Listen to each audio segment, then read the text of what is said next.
You're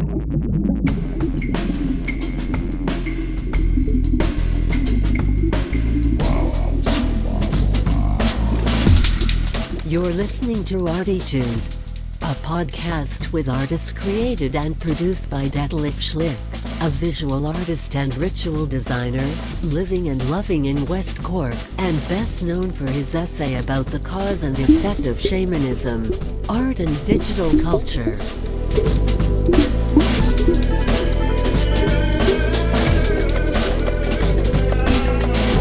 Working in the field of performance, photography, painting, sound, installations, and film, he will dive and discover with us and a weekly creative guest into the unknown and exciting deep ocean of the creative mind. This is Detlef Schlich, and today we dive into the deep and unknown ocean of the exciting creative mind together with Felicitas Gross, an old friend of mine. Already since 2017, I used to do a project in Castleton for her, and now we made it eventually to set up a podcast, which is great. Felicitas is artist as well, and she is born in the GDR, but now here with me in West Cork. So let's see. In the first part, we talked about her growing up in the GDR. In the second, we continued actually to the war, to the fall of the wall, and had a somehow philosophic ruminating about it. And now we continue this. And first of all, hi Felicitas. Hello. Great to have you here.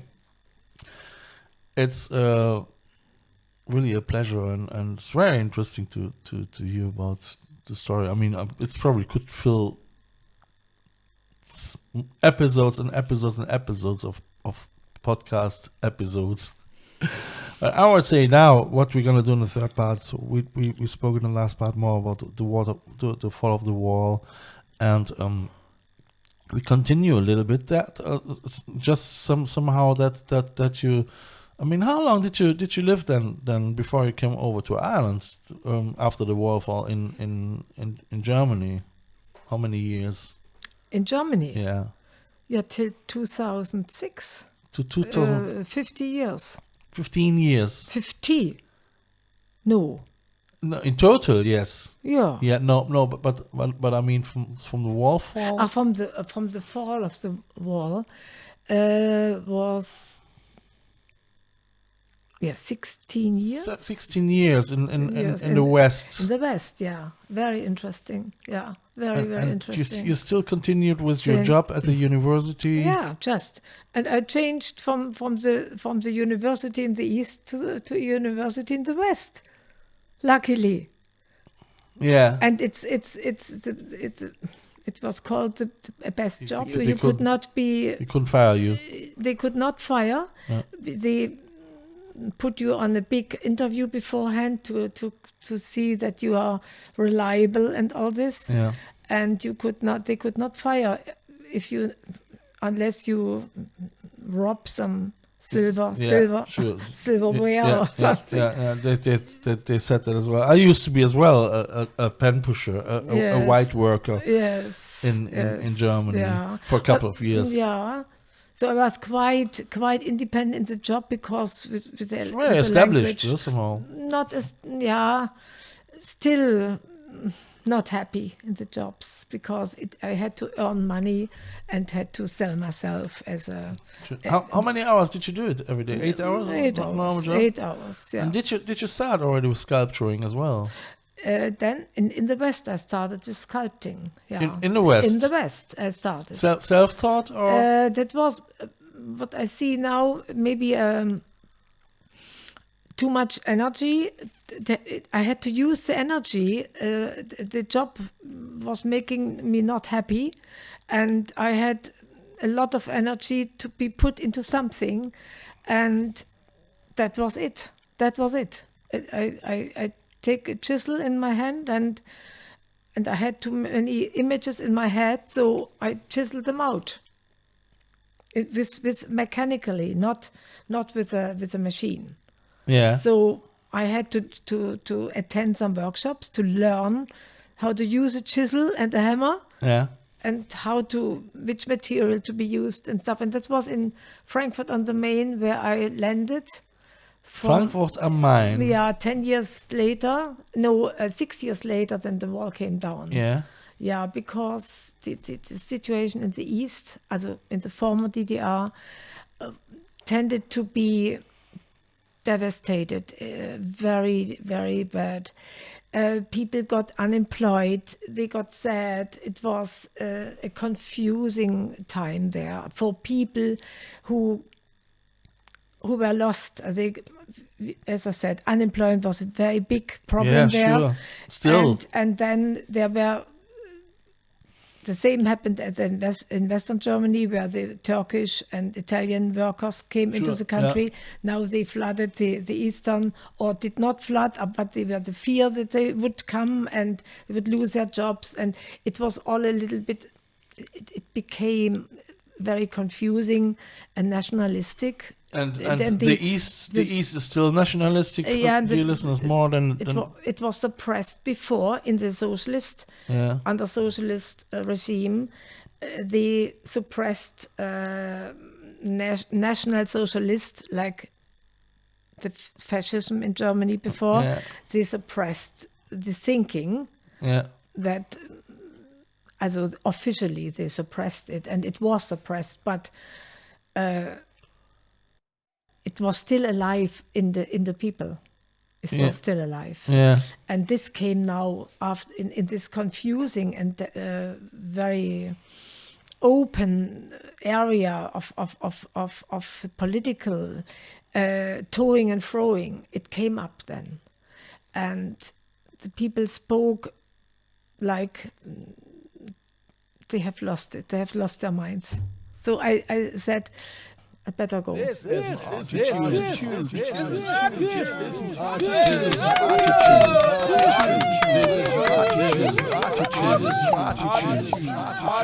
better go and have a job in a situation where it is a good, a better situation for me. Yeah. Yeah. Yeah. That I was just thinking that I should leave the old system, that I was able only 6 years after to leave it.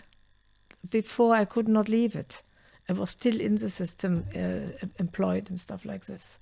So 6 years after the fall of the wall, I thought I better leave this job. Make something new. I put myself into a new situation. So 95, 96. Yeah, 95. And then? Yeah. What did you... Then I looked for jobs, and I had funny experiences with looking for jobs. Very funny.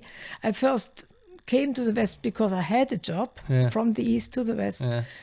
I found it, and but to face the really capitalism in its truth. Yeah. That was for me the first experience. Yeah. Wow. Yeah, that was from one job to another. Yeah. That was really a jump into nowhere. Yes, it was absolutely. And you were already then at this time 45. 45.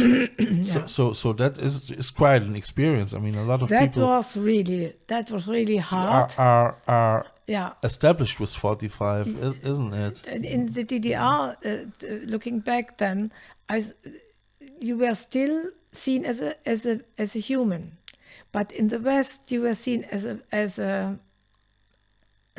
workforce. You were seen as somebody who can be exploited, who can be used for a very for one job. So if you're good at it, you have to go at it, and there's no question, and there's no how do you feel, and there's no time. You just had to do this. This was for me. I mean, it is, the West is like this, you know. So get over it and do it. If you're too sensitive then you're fucked. You go. You know? You go. Yeah. You're just. You're really. I mean, for me, it was always difficult to understand. So I mean, I never ever could really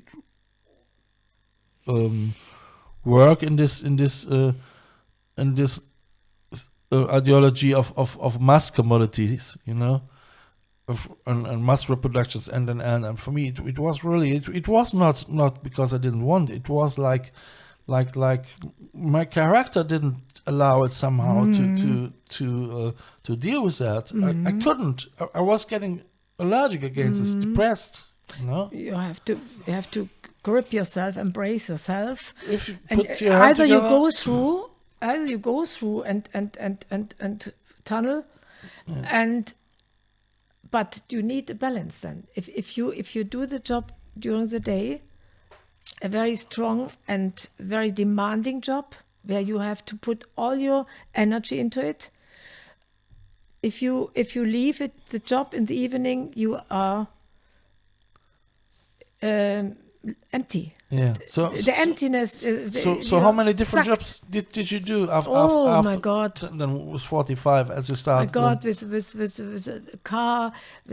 a car renting from Company, Jordan. a It was secretary. all international. A Jewish company rescuing people from the east to Jerusalem. Also I did many jobs. So before I landed at the university again. In Leipzig. No, in Frankfurt on the Main. You landed in Frankfurt at the Main at the university. When was that? That was then at the end, also 99. So Four years. your experience with different jobs was 4 years. 4 years, yeah. And the university was the same like in the DDR. Absolutely the same. So you went back into your translation skills. Kind of, yeah. Yeah. I went first as secretary and faculty secretary. So 5-6 years before you came over to Ireland somehow like this. Yeah. Then you worked a couple of years there and you improved your sculpturing. The sculpting, I went very big in sculpting. Also I did many sculptures, different materials, sandstone, and my parents who live in Thuringia, this is a southern part of Germany, they lived near a quarry where it was a very famous quarry with yellow sandstone, very adaptable for sculpting. So I worked there, and that was a wonderful time. Far aside these old jobs, I tried to forget about them when I sculpted. Yeah, all right. Yes. That was a very big deal. And then I even had I rented a workshop, a very big in a cultural factory in Frankfurt. Yeah. A former shoemaking factory. Yeah. Huge, with many artists there, with also stone workers, leather. There were different sorts of artists, marketing, computer was big there in the 99. No, that was 2003 when I rented this place in the factory. But there was always somebody to help me, because the sculptures were very big. And my last sculpture there was 2 meter high, a triptychon with 3 parts, and wow. It was heavy. Yeah. I needed a transport, and so some of these people had these little tractors and little vehicles to transport my sculptures, towing and throwing, or to the exhibition, and I worked my last 3 years in Frankfurt before I came here, were sculpting on this triptychon. What was the subject? 1 part, 1 year for 1 part. Also one sculpture was 1 year. Yeah. I worked 3 years on 3 sculptures which form a triptychon. This is a triptychon.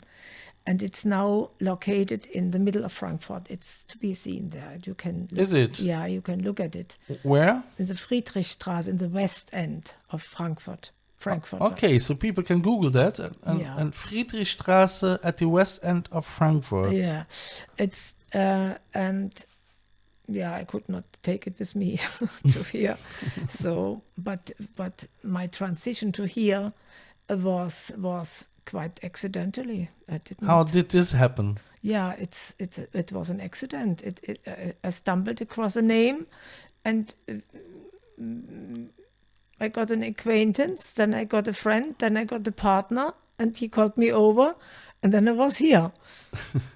Yeah, it was an accident. Like, I have never dreamed of Ireland or stuff, because in the DDR we had not this Irish love like the Western. It was probably very unknown in the DDR. Completely. Yeah, I can imagine that. I mean, it's even in Germany. It is sure it is well known, but.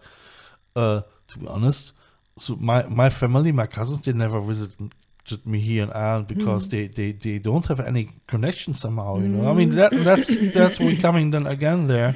That's people like countries where it's warm, where the sun is shining, where you have German bratwurst, and it's so cliches, bad. Cliches. Absolutely, and I mean, we live here in a beautiful place. It is and beautiful people, surrounded by beautiful people. I mean, it is really. It's an alternative culture to German. Absolutely. So I mean, I don't want to miss it anymore. You know. So. You came over here. So how did you? It was by accident. By accident, and my partner was an artist, and he just recommended to me. He lived here already, and he just recommended. He said, to move your things over, you rent a big car. You put your things in and you drive over. And he Googled it, and he found a fire engine, from a fire brigade, a Mercedes of the 70s, a big, huge vehicle. And he said, go there and there, it stands there, and go in and try to drive it. And I went there to this company who put on offer these machines, these cars, and I got into the machine, into the driver's cabin, and I liked it there, and I pressed the button, I drove. It was easy for me to drive. Yeah, was it? Yeah, I was just like I had always driven it. Really? Yes. So I took this big car home, and then I dissolved my flat and put all things aside which I could not take, and I moved all things into the fire engine. Yeah. The basic, only bed, table, a few sculptures, and clothes, and that was it. Yeah. And the books, of course, my books. So then I made the big journey from Frankfurt over through Aachen, France, Rouen, and all the stuff till Calais. Yeah.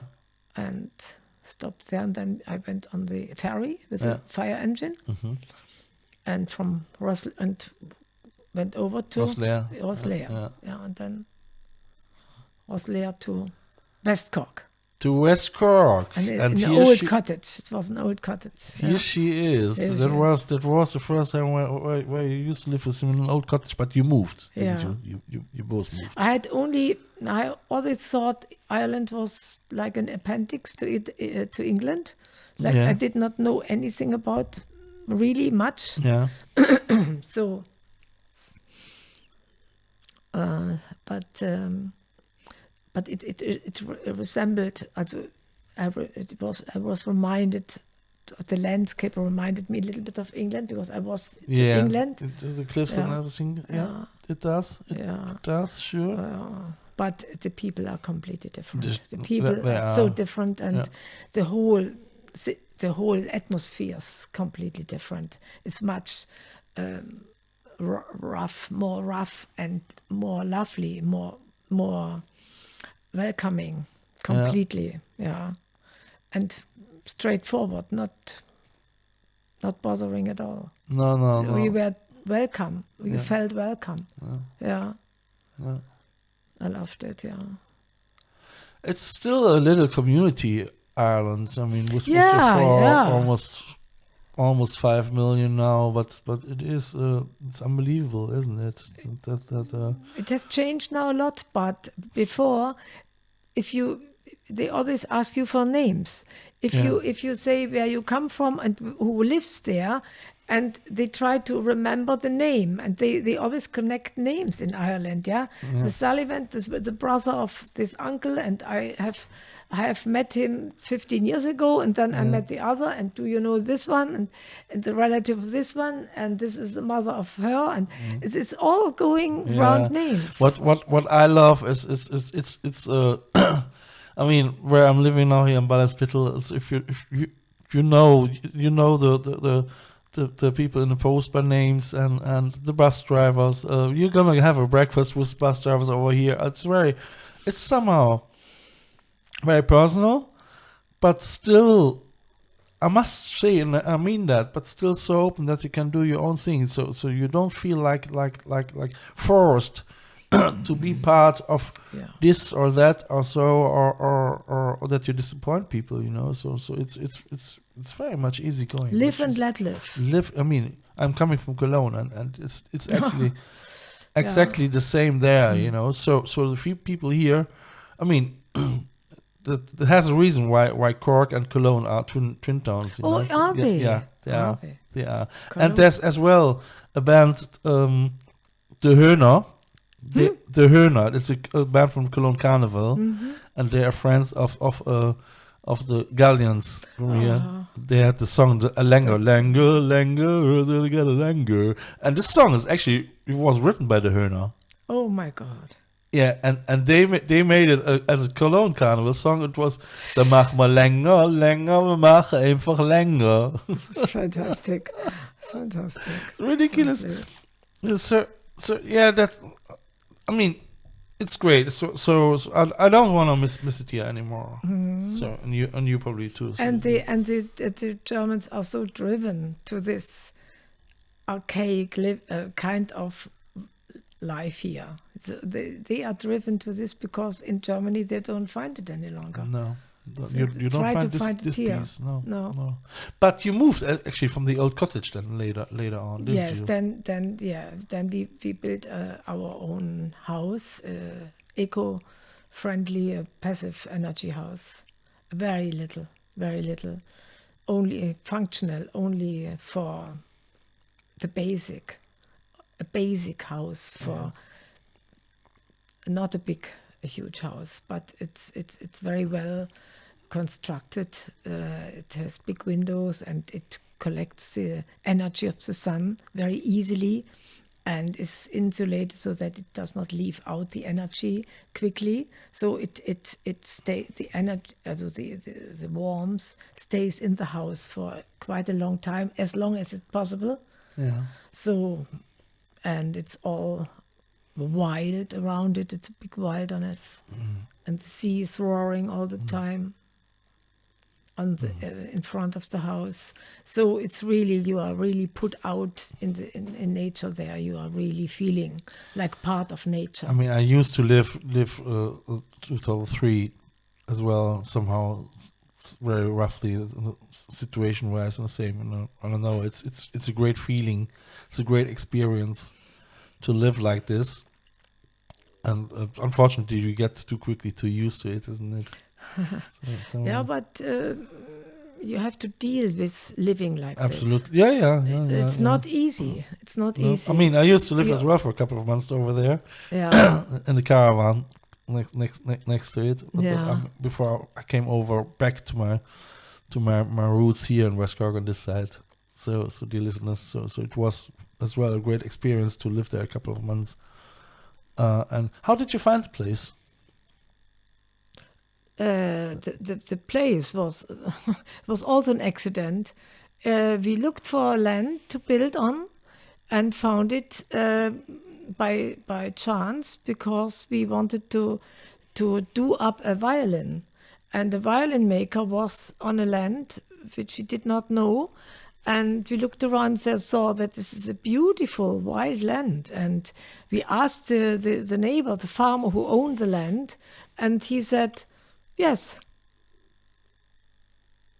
do so. Yeah. I'm happy to have neighbors. Yeah. So he gave us a land for lease, Yeah. and he was very welcoming and open-minded. Yeah. So he greeted us onto the land, and that's where we built it. Yeah. And it was Attached to a stone. it went into 2 months up. 2 months it went up in a How did you decide we're gonna build it, attach it to this stone, to the special stone? Did you? we attached it to the rock, you mean? Yeah. Yeah, we built it to the rock, Yeah. on top of the rock, with the rock reaching into the house Yeah. to maintain this, to have still the feeling of being part of it. This is, I mean, it's great and it works, doesn't it? yes, it works. It works very well because the rock transfers the heat, or is a good heat storage. Yeah. Warmth, Yeah, not yeah. heat. We have not so much heat, really. Oh, but it's warm enough, isn't it? So Yeah, you- but you it's can- the rock is warmed, and the air is warmed, and it's keeping the warmth in the house. But we have 6 months rain in Ireland as well, so Yeah. then we have to heat our oven.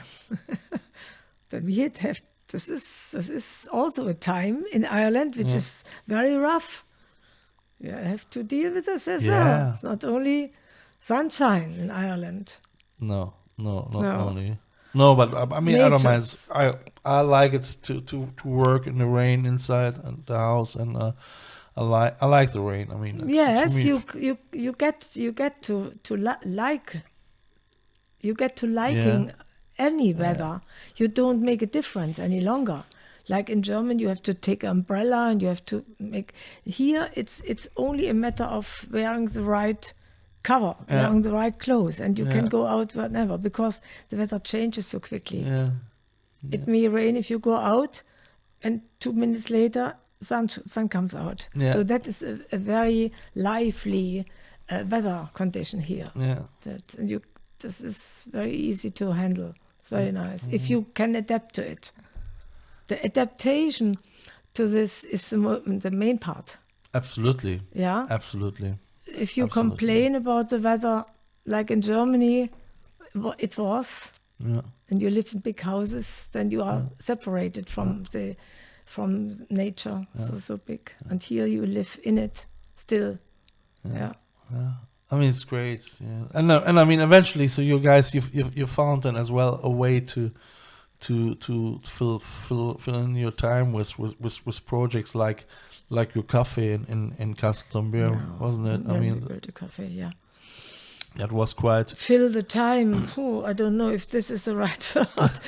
It was a big project, yeah, for getting into the community better, to be part of the community as well, Yeah. to do something for the community, Yeah. like a meeting point or like something it could improve communication was thought of it. Yeah. But it was hard because It we was. are blown-ins, Yeah. and we came straight into a community of fishermen Yeah. and completely a different mindset, really. Yeah. We Yeah. were artists. We were always seen as artists and blown-ins, and you are a blown-in and not local, even if you are born outside of town. Yeah. You are not local. Eventually, so you had great projects. And, Poetry nights every poetry month. nights. Yeah. Yeah. Exhibitions. They're still running, actually, don't they? Pardon? the- It's still there. It's still running. Yeah. And We had to leave it, have to shut it for Corona, for COVID Yeah. on the 13th of March 2020. Yeah. Yes, that was shut as everything else. All cafes shut in Castle everywhere else.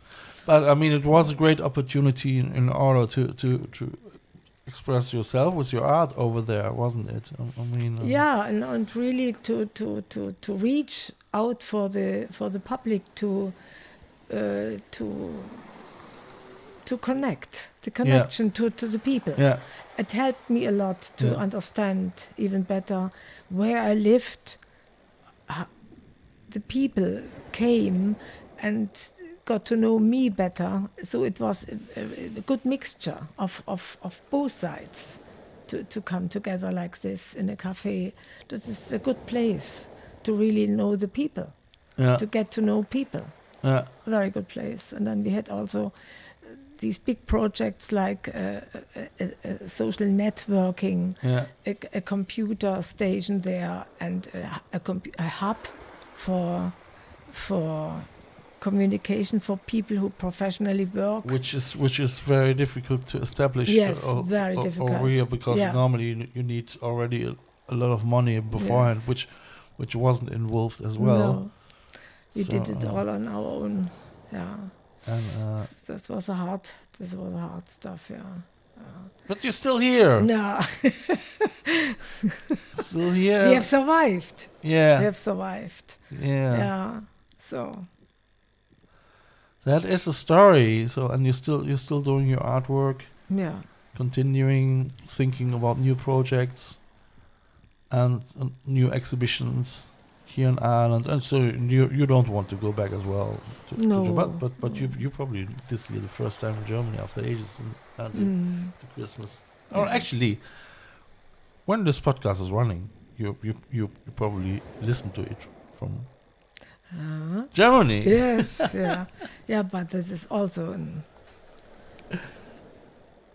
it's something I don't have planned. No, so it's an experience. Yeah, like life. So it's Felicitas. It's great. I mean you're very adventurous, you know. So and I mean it keeps your soul and everything else young in mind if you're flexible, isn't it? But it's great. Mensch, das ist geil. Oh, das schwingt ja ununterbrochen. Hilfe. Oh, Mama Mia. Mensch, das ist geiles Gefühl. Age is only the outside. Yeah. Your soul is young still. Yeah, still on a journey. Yes. And on that note, we continue at the end of the podcast as well with a poem called actually The Journey. Before Felicitas finish this podcast with it, I would like to again to mention welcome in the Hall of ArTEEtude. Thank you. So it is great to have you here. I'm happy about that. If people want to get more informed, actually, Pictic is the cafe, isn't it? Yes. And this is still reachable on cafe. Facebook as well. So Pictic is the cafe on Facebook. You can join in our conversation as well at the Facebook page I Love West Cork Artists. You can become a member over there, and or you go to Instagram to @Schlich or @ArTEEtude or @I Love West Cork Artists, and then there you find more about my projects and post, and you can get to the podcast via this link too. Or just Google ArTEEtude at Spotify. You have to spell it ArTEEtude. ArTEEtude, ArTEEtude. But if you, as soon as you probably see it already on your smartphone, you know. So, on that note, Felicitas, very, very, very a lot of thanks to take us on this long journey from your birth up to the place where we are, and I hope we continue sometime again another episode, and to let us know where you're gonna go with your art, and you know. So and now we're looking forward to your last poems. Bye-bye, dear listeners, and bye-bye, Felicitas. Bye. Ciao, ciao. Men, having booked a package tour, degenerate into tourists who packed up onto tour buses to be driven up to the very place they had been shown in the travel brochure. Get out, take photos of the mountains, sea, lake, castle or other stuff. Get back in to be driven back to where they came from, to do the same again next year, just somewhere else. Continents away from each other we sit, oceans flowing by under the kitchen table. Years wander about like clouds on the sky. If we are lucky, we can keep contemplating on them, and it makes sense. Sitting at the kitchen table on the chairs of our high expectations, the table being the only thing we share. To not be knocked off by the floods returning from time to time, we cling to where we sit instead of changing the location, as it seemed a shelter of security to us when we found it, having all those sweet memories of sitting at the kitchen table, contemplating on the wandering clouds until the flood returns, having us cling to our chairs to not be washed away.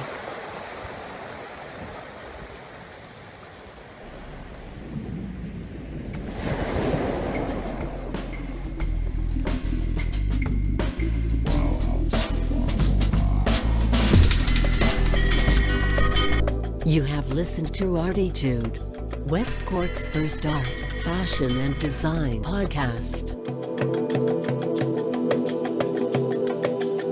ArTEEtude, never so close again.